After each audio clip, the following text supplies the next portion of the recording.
have Dennis and Dara all here with us tonight. They are veteran, a lot of things, veteran parents. I'm going to let you guys introduce and tell a little bit of your story, but just have really paved the way, I feel like, in our culture even, but for our community as far as for some parenting things, for sure, but specifically for tonight, what they're going to be sharing is just how to do family and to care for your wife in the postpartum period. So thank you guys for coming, and we are recording this just so that we can share it, so that's why we got all the good stuff out. No pressure. Yeah, I'm a little nervous. No pressure. So if you guys want to just welcome, let's just welcome. Thank you. Thank you. Very much. I put on my best shirt since I knew I was going to be on camera. Something basketball, you know. We're always. It's different for me to be here. I just have to be honest. I get asked, where are you going tonight? And I say, I'm sharing at childbirth classes. And I get all kind of strange looks about it. But I'm Dennis, my wife Dara. We have 7 children. Their ages now are age 13 to 26. So we have our second granddaughter was born about 5 weeks ago. 7, 8 weeks ago. Yeah, sometime there. It's pretty exciting. And I'll just go ahead and throw one thing in. You need to know this. Where's the baby? The little hole they showed you, it works. Because my granddaughter was over just the other day making a lot of noise, and I did it and shook the bottom, and it worked. So I just wanted to be sure and put a plug in for that. I'll go ahead and tell you what not to do before I talk about what we're here to talk about. So with our first child, Mom was getting a nap and the baby's screaming, and I'm like, what do I do? What do I do? And I've tried everything. So my last resort was stick them on my nose. And so that joker just went to sucking on my nose, and he was happy as he could be. And I did not realize that it put this huge hickey on my nose. And I work as an electrical engineer, and so I was at work the next day with this big red dot. So don't do that one. Find something else. So anyway, we have a couple of grandchildren, 7 children. We unfortunately, about a little over a year ago, had a son pass away. It was very devastating and difficult, but we're thankful for what the Lord's doing in our life, and I'm glad for the opportunity to be here and share with y'all a little bit. We had a home birth with all 7, and we're from Mississippi, and I share this story every time because when we had our first home birth, that was back in 1990, and so I'm an electrical engineer, which is supposed to be a great job, and you do great things as an engineer. I worked at a power company, and I went to a conference one time, and I share this story because when we in Mississippi, home birth was kind of like a no-no. Mississippi's real behind the times in a lot of ways, and all these things, but so it was considered extremely weird that we were doing this. And so I go to an engineering conference in a different state even. It's a big power engineering conference, and I'm there and meeting other engineers and going to classes. And so one night there I get introduced to another engineer from another state, and so I'm Dennis Aldy. How are you? And he tells me his name, and he says, "You're Dennis Aldy?" And I was like, yeah, I'm sure he's heard some great engineering story about me, And he said, "I've heard about you." And I'm like, well, good, I guess. And he says, "You're the guy that makes his wife have her babies at home." I just thought, how did this happen, And I tried to explain to him, no, I'm not the guy that makes his wife have the babies at home, but we did have a home birth. But so that was kind of our experience getting into having our children and home birth and that type of thing. But we have been just overwhelmingly blessed in all 7 of our births. Just phenomenal experiences for our family. for just Dara and I with the first one. It's just excellent. Even though it was I always say difficult. It wasn't difficult, but it was long. It was difficult. And well, the last time I said difficult, she said, well, it wasn't difficult. So anyway, you just got to define that stuff. Long is difficult. Yes, long is difficult, but so just such a blessing for our family, though, to experience, our home births and the Lord speaking to us and telling us to do that when it wasn't done in our area, and so it was a blessing. What a blessing to have. I mean, we had no one to talk to about it. Yeah. No big group of amazing. other, so what a blessing to have Debbie and the support group and all the resources that you have just at your fingertips. So for us, it kind of started. I just made a comment to a friend one day. I said, if I could find a midwife, I'd be interested in talking to her. And literally the next day, this person calls up and says, you're not going to believe. There's a midwife going to be in town tomorrow. She'd love to meet you. So anyway, that's kind of how it got started for us. And so 7 births later, and all that, we're asked to share and encourage you at a postpartum birth class, and I get the blessing of doing that as even just a heart to speak to the dads, to the men here tonight. That's all of them are going, yes. No, just share some of what that experience was like for me, and Lord willing, be an encouragement to you. What a great time. If you were like me, when I found out, we're having a baby, this is awesome, I wanted to know everything.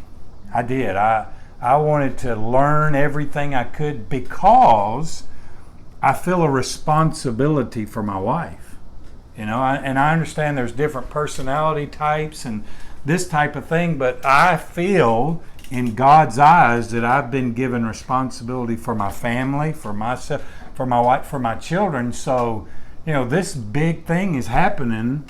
I should know about it. I should be able to participate in whatever ways a dad can. And then a lot of my heart, and I normally share this, obviously the wife is really doing everything, right? We just confess that now. But it's actually one of her most vulnerable times in life.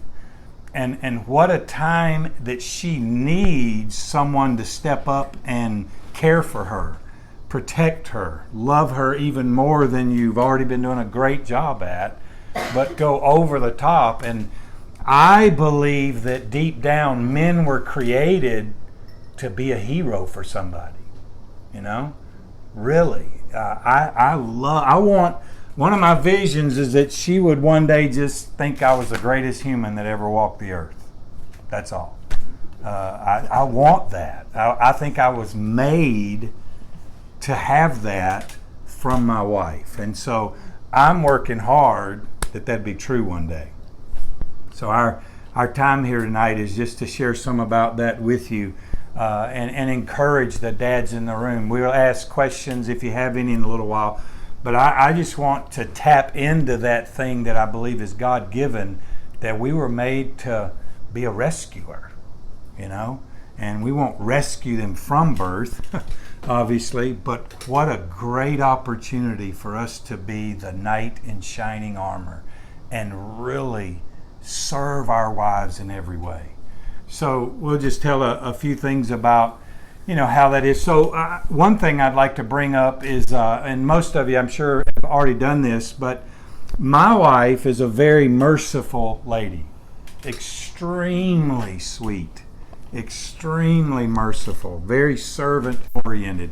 So as we're talking about having our first home birth and all this, and I know her enough to know that she can be going through the greatest difficulty in the world, and if there's someone in the room that she thinks needs her, she'll do anything she can to try to take care of them in her greatest need.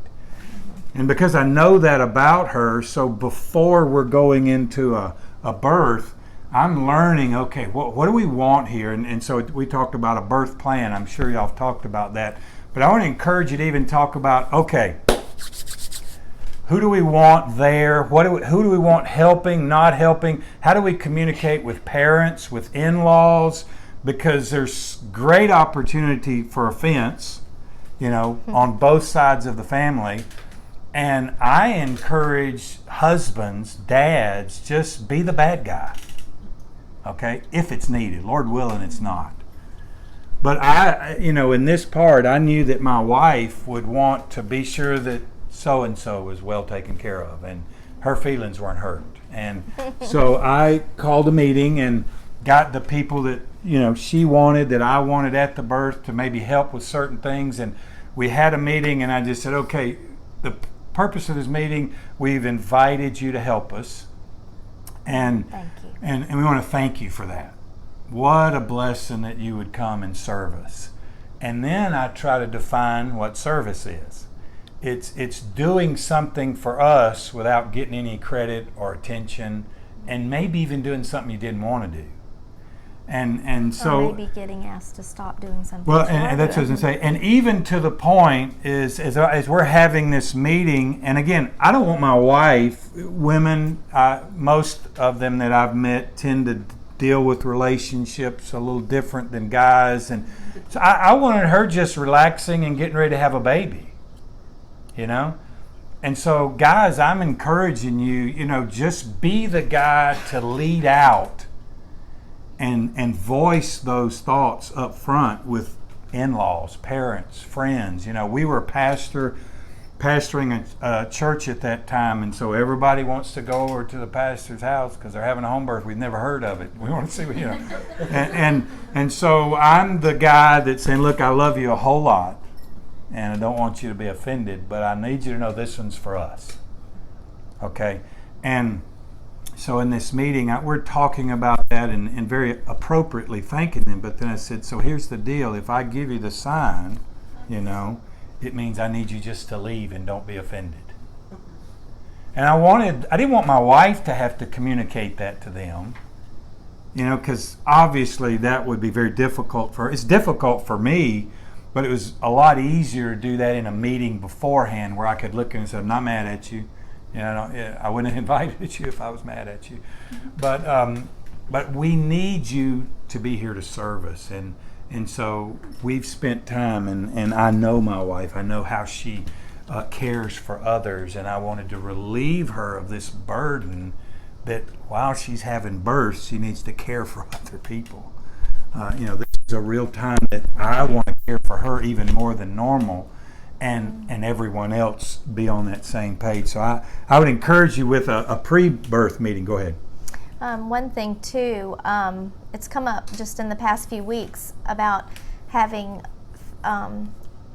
siblings or children, your other children present in the house during a home birth. And that's something that not everyone chooses to do. And there's good reasons to not have children at a birth, but there's also some very good reasons to have them at a birth. And we actually chose to have our children stay in the home with us, but that it required that we had invested several years training our children to be obedient, because you didn't want disobedient children running around the house while mom's having a baby and it's time to be quiet, and then they disregard that. So that was the first requirement, was that we had invested a lot of time in just loving and nurturing and training our children to the point that we felt like we could have them in our home.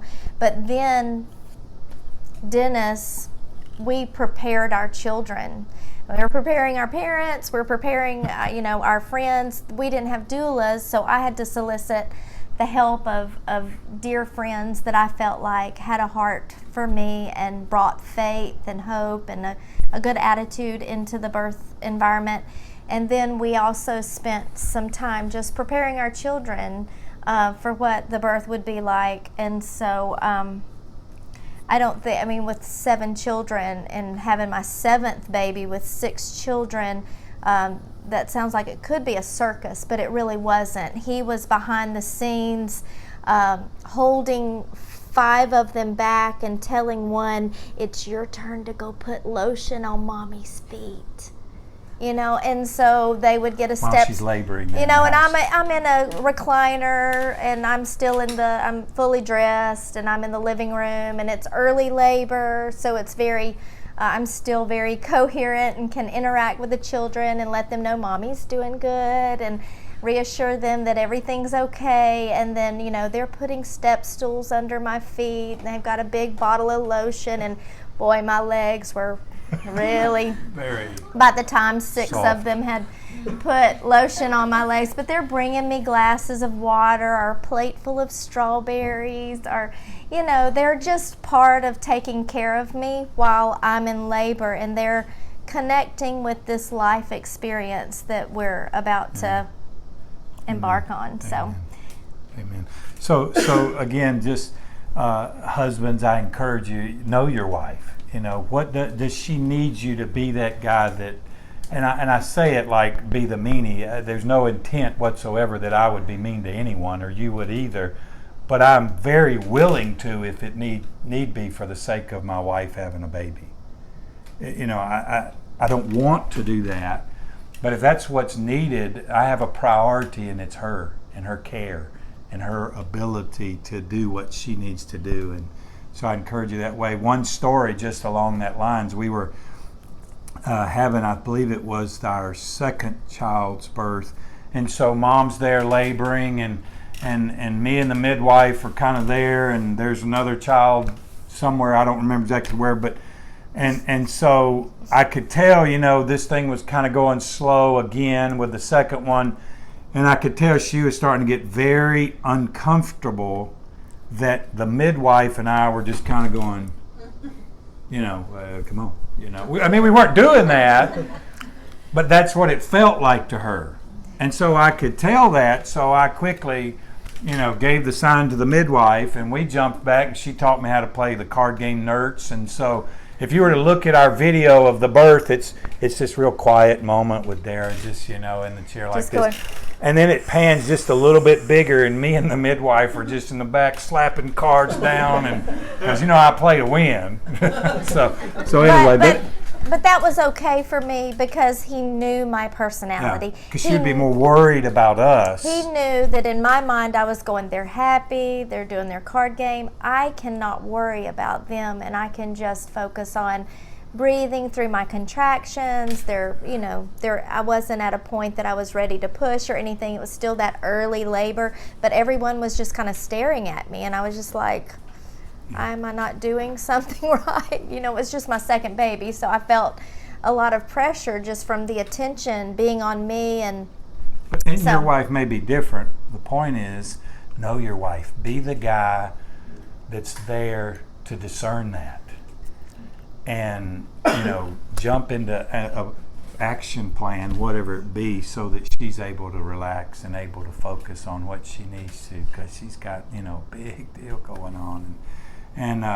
But so we're having a baby, and I keep coming back to this thought even tonight. I think, guys, this is our chance to really hit a home run in serving our wives. I want to say that.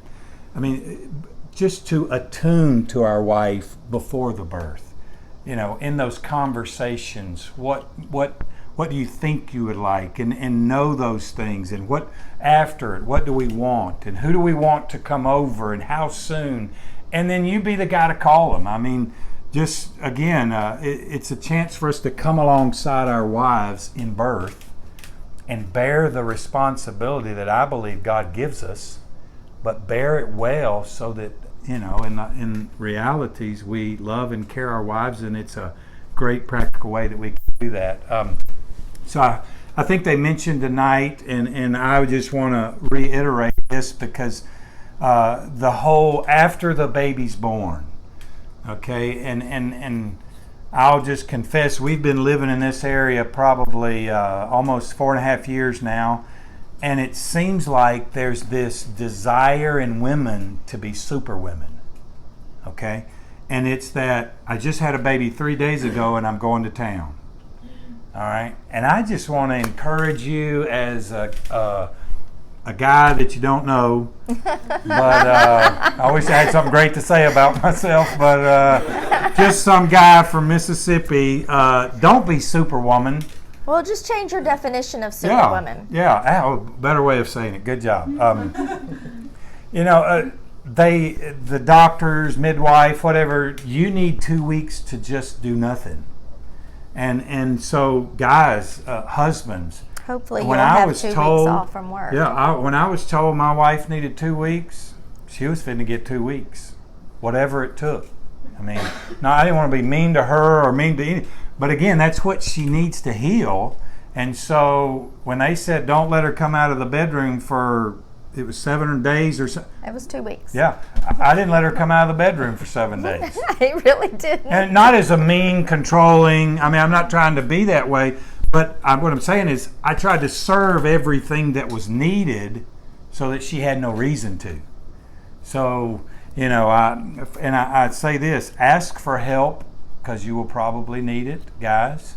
Okay, so my mother, after 1 or 2, I don't remember which one, she was great at not having to do things, but also great at doing things when I needed them. So will you come? Will you help? And so we made sure that she had all the mother's milk tea that she needed, brought back there to the room. And I hear we have samples tonight. Now part of what they did was they would just mix it up by the gallon, and every single time I nursed, I got a couple of, like a 16-ounce cup of mother's milk tea to sip on while I was nursing, and that, it did 2 things. It had the herbs and the supplements in the tea leaves that I think certain ones, Heidi could probably tell us what they are, but that help bring in a good milk supply, but it also kept me hydrated. And so, sometimes as new moms, it's really hard to remember to drink. And so I didn't have to remember to make myself drink because I had someone every 2.5 hours bringing me 16 ounces of mother's milk tea. And that was just such a blessing. So I just wanted in those times to be sure she didn't have to leave the bedroom. If I found out that's what helps her body to heal, then again, I want to rise to the occasion. I want to be sure her body gets a great chance to heal. And so we, when we had 5 kids and all that, there's lots going on in the house. But again, I felt as the dad, as the husband, I want her to have these 2 weeks, I don't remember the exact day, you might, but that she finally was allowed to come out of the bedroom and down the hallway into the living room, and it's a big deal. I can hear like music in my head, like pomp and circumstance, like da da da da. I'm like finally coming out of the bedroom to the other part of the house, and he really wanted me to rest, and I don't like things on the floor. I don't like clutter on the floor, and so he would really take charge of bringing the children to the bedroom to visit with me and the baby, because having the children there, we wanted them to not just feel put off and put away. We wanted them to have their time with the baby, and so he would orchestrate certain times, it's time to go in and visit mom and the baby, and they would come in with their pistols and their boots and their hats and their books and their blankets and everything, and then hopefully not live frogs. Yeah, but probably a live frog. But anyway, with 5 boys. So anyway, when they would leave, all their stuff was left all over the floor, on my bed, and so I was allowed to get out of the bed, go to the restroom, come back to the bed, go to the cradle and pick the baby up, go back to the bed. And he, this was before laptops. We had a little T-cart, and we found a little bitty TV and VCR back in that day, and someone brought over all these Jane Austen movies, and the baby's sleeping, I'm watching Pride and Prejudice, I'm watching Anna Green Gables and Emma and Sense and Sensibility, and I'm back there. They're bringing me snacks. They're bringing me drinks. And hanging out with her. Hanging out with me, sitting on the bed with me for a while to visit. And then anyway, they all left, and I was going to take a nap, and I got up to use the restroom, and I picked up everyone's clutter and I just put it at the door so they could take it out when they came back in. Well, he walked in and saw that pile of clutter. I was in trouble. He was like, "Who did this?" I was like, "I just picked it up and put it at the door. You are not supposed to do anything. You are supposed to stay in the bed and rest and bond with this baby." And so anyway, he was just really good at protecting me from just doing anything. And like we said, we had really good relationship with his mom, and she came in and was just a servant. And it wasn't about her. She really had the maturity that it could be about us and taking care of us. And so. Yeah, and they mentioned earlier, I appreciated talking about, when you have the baby, it's so excited, you want to tell everybody and you want to have everybody over to see the baby and everybody's happy and everybody's excited. And moms especially, you want everybody to see your baby. And I agree, the comment of you only get this time once, with that baby.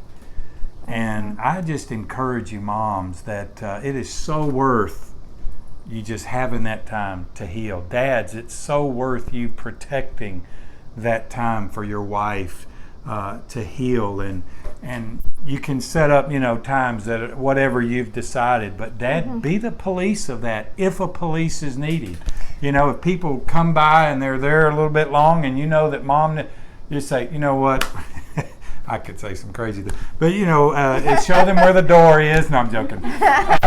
Encourage them that mom needs to rest, and you just want her to get that time, and you so appreciate them coming by. And thanks for praying for us and caring for us and whatever they've done, because most people want to serve and bless in those times. But I just encourage you to be a great protector of those 2 weeks, and even more if needed. Go ahead. Well, and when I was having babies, we didn't know all the research and all the science behind those first few days and those first couple of weeks after birth, how crucial and how critical it is. And I'm sure you've heard the phrase skin to skin.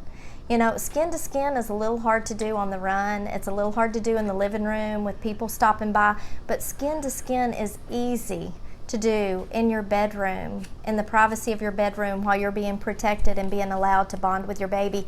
And it's almost impossible to really do skin to skin anywhere else. There's a knock at the door or whatever. But so now, there's just so much research that not only just staying off your feet and sitting up in the bed with your new baby and bonding with your baby, but the skin to skin helps the mother's body heal. It regulates the baby's temperature, his blood sugar, the baby's heart rate. All these things.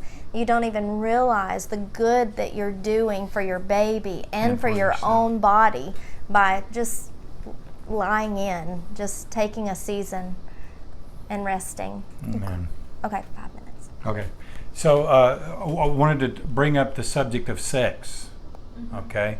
Because obviously, that's a question I would assume, and I normally read, and I won't read it just because of time, but go look at Leviticus 12, 1 through about 5. And in there, we're not under the law or anything like that, but, what do we do? When's it okay? That's a legitimate question, and I just share with dads, with husbands, that again, the purpose here is to care for our wives and to put that as a priority. And so I would encourage you that you would not be trying to have sex with your wife just because you feel like it's a great night. Do you know what I mean?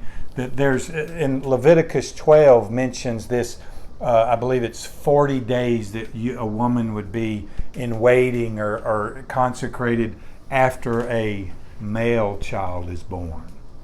And it mentions 80 days if it's a female child. And so we just use that as a minimum guideline.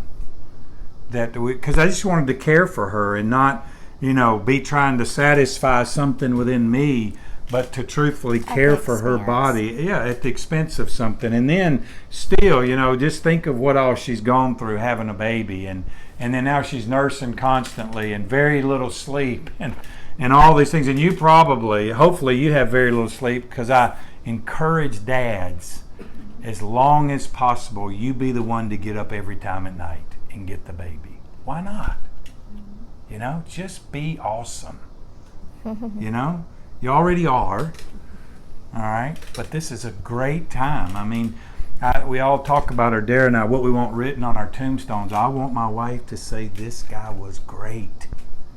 You know, so I'm choosing daily things that I can do so it'll be a real situation. But just encourage you in that area of sex, men. You know, we want to allow our wives' bodies to heal, and I can't tell you exactly why the Bible used 40 days for males and 80 for females, but it's in there. It's not a rule, but it probably has some wisdom in it.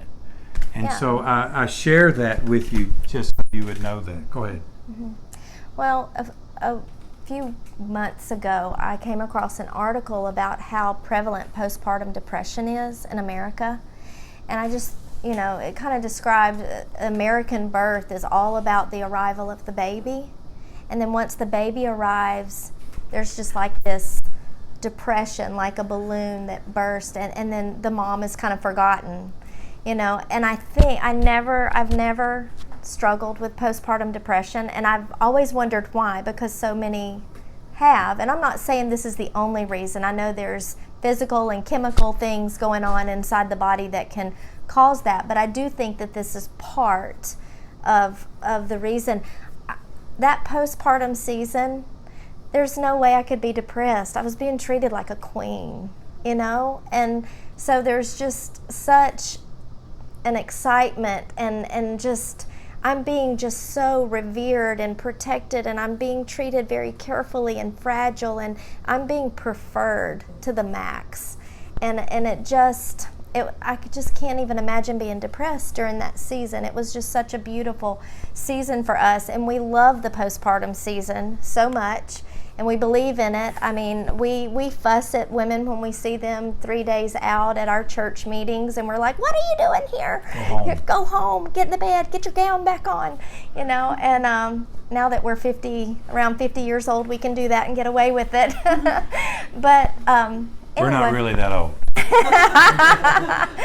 But anyway, we love the postpartum season. I'm a birth doula, but I'm also being trained as a postpartum doula, which my daughter is too. So any one of you that would like assistance in making your postpartum season. If there's no relatives here. Yeah, I mean, this is a transient community, and people are away from close friends and loved ones that they left behind back home. And so, but we do that. We try to come in and help you establish that good postpartum season. So let us know if you need us.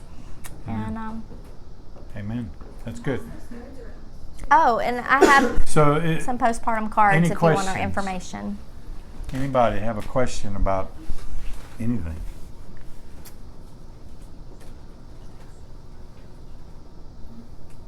Very good.